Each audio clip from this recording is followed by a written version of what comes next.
Good morning. Am I on? Can you hear me?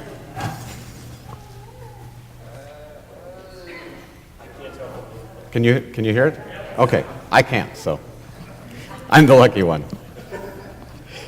My name is Jeff Eslinger, for those I have not yet met and those who have never seen me in a suit. So, just to make sure we're all clear on that. I'm a member of the Transition Advisory Team. I agreed to that several months ago, and one of the primary tasks of that group was to establish the pastor nominating committee, and somehow I ended up on that one as well. A couple of weeks ago, someone asked me if I would give the readings today, and I said I would do that. And then 2 weeks ago, pastor asked me if I would preach today, and I think I'm ushering next week or the week after that. So I got to get this fixed, because this is getting out of control here. But a lot of you have been wondering about what's going on with the pastor nominating committee and where we're at in the process. And it may seem as if nothing's happening because we're just quietly meeting away every either Wednesday or Tuesday. We're on Tuesdays now for this month. And first, I would like to introduce my fellow pastor nominating committee members. And if maybe you can each give a wave if you're here. This is in alphabetical order. Juanita Hawking. You can stand or wave or whatever makes you feel. There we go. So just so people can put a name and a face together. David Ingstead. I think I saw David is here. Amy Konitsky. Becky Mollum. Winston Satrin. Sue Sorley. And Priscilla Wilson. Winston Satrin acts as our moderator, and he's been doing a great job keeping us on task. And Juanita is our note taker, organizer extraordinaire, and steps in for Winston when he is unable to make it. But they've just been doing a great job. As you may have heard explained, we have the Presbyterian Church USA has a matching system, and it's very much like an online dating system. I know, it sounds funny, but it is exactly like an online dating system because the churches put out a profile of who they are, no pictures though, and then the pastors do the same. They list what they feel are their strengths and of course put down their experience, basically their resume. And the system, which is called the Church Leadership Connection, CLC. And so we've got the PNC and the CLC. And when we put up our profile of the church, that's a CIF, Church Information Form, and the pastors put up a PIF, Pastor Information Form. So we have a lot of initials to keep track of. I think that's maybe one of the main jobs of being on the PNC is to just get all the initials right. But anyway, we've gone through this process, and it probably took us, I think, close to 2 months for us to get the profiles put up for our church, which is they're that detailed. There's a tremendous number of questions, and there was a lot of thinking involved in getting the answers correct. And our profile had to be approved by session and by the presbytery before we could put it online. And I really want to thank those of you who filled out surveys for that we did over the winter, because that helped us tremendously. We didn't have to guess about a lot of the questions. We knew exactly, it was right there in black and white, we knew exactly how our church felt and behaved on certain topics. It allowed us to put our own prejudices and preconceived notions aside. So I just want to thank you for that. That helped us tremendously. The CLC did an initial match of PIFs, of Pastor Information Forms, to our CIF, Church Information Form. And we were very pleased. The first batch that came in was over 30. We had over 30 resumes to look over. And obviously, as in any kind of job search situation, not all of them seemed to be as good of a match to us as they apparently did to the computer. But we have gotten down to a good selection, I think. And it's ongoing. Every week we get 1 or 2 more matches. And we also have pastors that refer themselves to us. Again, like a dating service, they can go online and they can look at the churches, again without pictures, and if they think we look cute, then they contact us directly. And we have had, in fact, I believe we I believe we had a self-referral before we had any matches, and we just got another self-referral this week. So that's a process that's going on. I would like to also call your attention to a little table over by the office door. There's a little thing down there that says the labyrinth, and a labyrinth is sort of like a maze, and sometimes this process feels like a maze. Sue Sorley put this together. It's a neat little thing. There's little stones on it. Each one has some writing on it explaining where we were in the process at that point, and it's going around. And so that will continue to be updated. You may not see a lot of change on it for the next few weeks because we're actually sort of at the beginning and the end at all times. I was recently asked, what is our closing date? And we made a decision not to have a closing date, partly because a friend of mine who served on a PNC and some other folks that we've heard from that served on PNCs around the country, they did that. They set a deadline. They had their nominations in, and they got turned down by all of the people that they wanted. Either they already take another job, or for some other reason they said no, and then they had to start over from scratch. They had nothing. And so we're going to always be at the beginning and at the end of the process from here on out. And we won't be closing down until somebody walks through that door. So that's where we're at in terms of the process, the practical part of it. One thing that I can say, this is hard. I mean, we were told that this could be hard, but it's really hard. We meet every week for a couple of hours, at least a couple of hours. We have homework assignments. We have phone calls to make. We've been contacting pastors. We've been contacting their references. And it's interesting and it's fun, but it is a lot of work. And so what we've decided to do, we've decided that this is too much for us, and so we have enlisted the services of a consultant, commonly known as a headhunter. And as you may know, the services of a headhunter can be quite expensive, and if you've read the newspaper lately, the results are not guaranteed. Sometimes they bring in the wrong person, but I'll let you judge to see if we've got the right person here. This is kind of the track record of who we've decided to work with.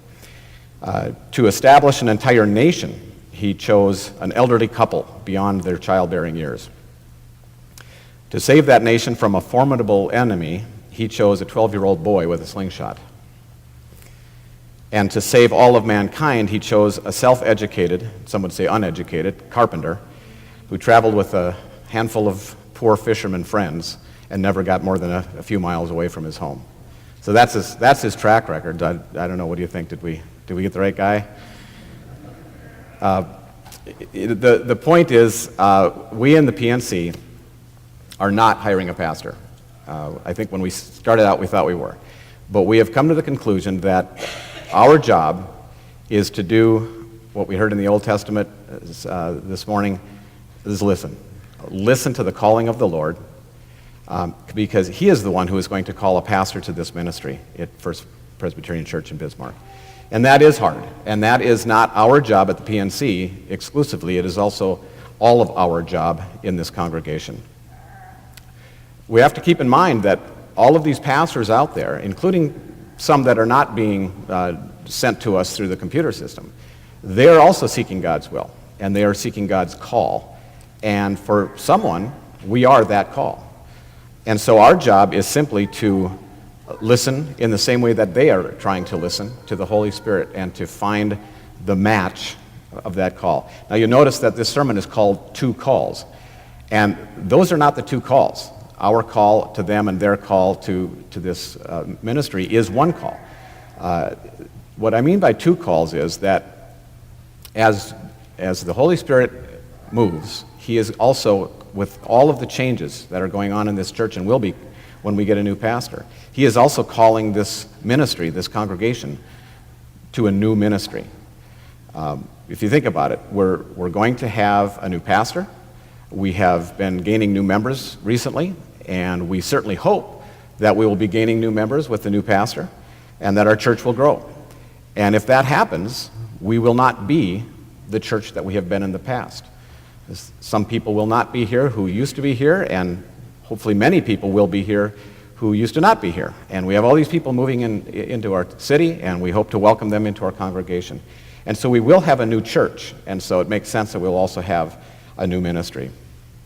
Speak, Lord, for your servant is listening, and that is our job. The thing that we have to be prepared for is that he may not say what we're expecting him to say. Samuel heard something, but he didn't know what it was. He didn't recognize the Lord's voice, he just heard something. And it took some time for him to prepare his heart and to consider that maybe what he was hearing was the call of the Lord before he could recognize that. When you think about hiring a person for a job, you think about maybe finding that puzzle piece that's fitted just right and will fit into that hole, that uniquely shaped opening. And that sounds like the right thing to do. But like I said, that opening may not exist the way that we think it does because our congregation is changing and will continue to change.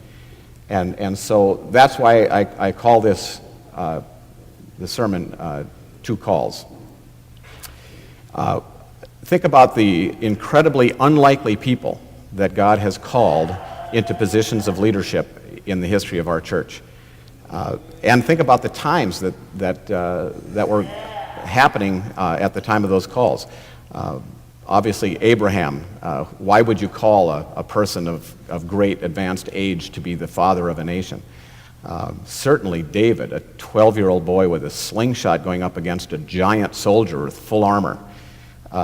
The thing is, not only were they extraordinary people who did not start out extraordinary, but the times were extraordinary. There were times of turmoil and conflict.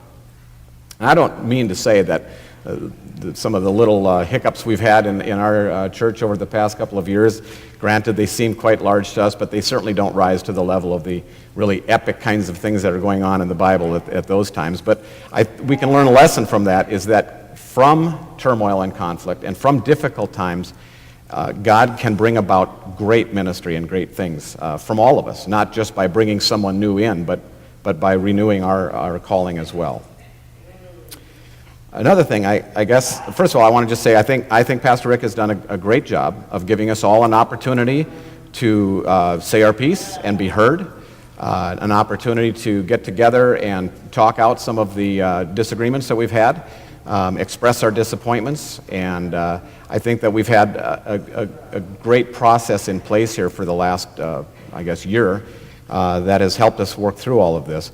I don't think it's fair to expect someone new, a new pastor coming in, to take on a past that they did not participate in. So certainly to a greater degree, that should not be their defining characteristic of their new job. Certainly I can understand that there may be still some things that people want to discuss with the new pastor, but by and large, it's not fair to ask them to deal with that, particularly if we have not put our total effort into that ourselves. And on that point, I'd like to close with some thoughts on our New Testament story, which our reader this morning read. Somebody's going to think I'm taking over. But Jesus, in this story, Jesus heals a man. And there's a lot of stories of Jesus healing men and women throughout the New Testament. And what makes this story unique is the interaction that he had with the man. This person had been lying there for 4 decades, unable to move off of his mat. And Jesus comes in and he asks him the most shocking, if not absurd, question that you can imagine. Do you want to be made well? As many of you know, my cousin Todd was in an accident recently on the river that resulted in paralysis. He broke his neck, and I asked for your prayers for him. He is now in Denver at a specialized hospital that is supposedly one of the world leaders in spinal cord injury, and so we're very optimistic about that. But if you can imagine now, he's been paralyzed now for I think it's 3 weeks. And if you can imagine one of these new doctors walking into his room and saying, "Hi, Todd, I understand that all you can do is wiggle your arms a little bit and shrug your shoulders and the rest of your body isn't working. Would you like to be made well?" I mean, I think if he could clench his fist and hit him, he would. It's a stupid question. But this man doesn't take offense. He doesn't say, "Are you nuts?" Of course I am. I want to be healed. And I used to think that he was making excuses, making an excuse. Well, I'd like to be healed, but, I got this and I got that and a lot going on. and all that, but he's not. What he's actually doing is, as I've reflected on this, he's telling Jesus that he's been putting out his best effort. He's trying. In fact, he even says that before I can get to the water. So he must be, he's kind of like a slug laying there trying to wiggle his way to the water, and the poor guy can't even get off of his mat, much less get into the water that he believes will heal him. He probably thought that Jesus was going to come there and push him into the water the next time the water was stirred.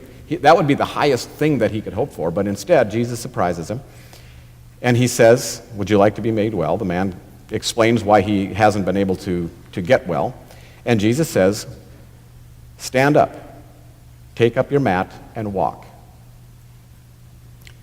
And that's really remarkable, to be just told, "Hey, you can do it. You can do it now." And I think the lesson for us is, Jesus did not say, "You are healed. That looks like a fine mat. Looks like you've made some friends around here. Why don't you hang out here for a while? Take it easy. Now that you're healed, do what you want." Instead, he puts him right to work. And the lesson for us, and it's not just for us in the congregation who have had some turmoil recently, it's also the lesson for us in all things in our lives. When Jesus heals someone, they're not sick anymore. They are healed. So don't act like a sick person. That's what he's telling the guy. Quit acting sick now that you're not sick.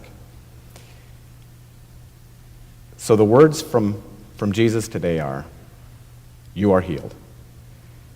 Stand up. Pick up. Go."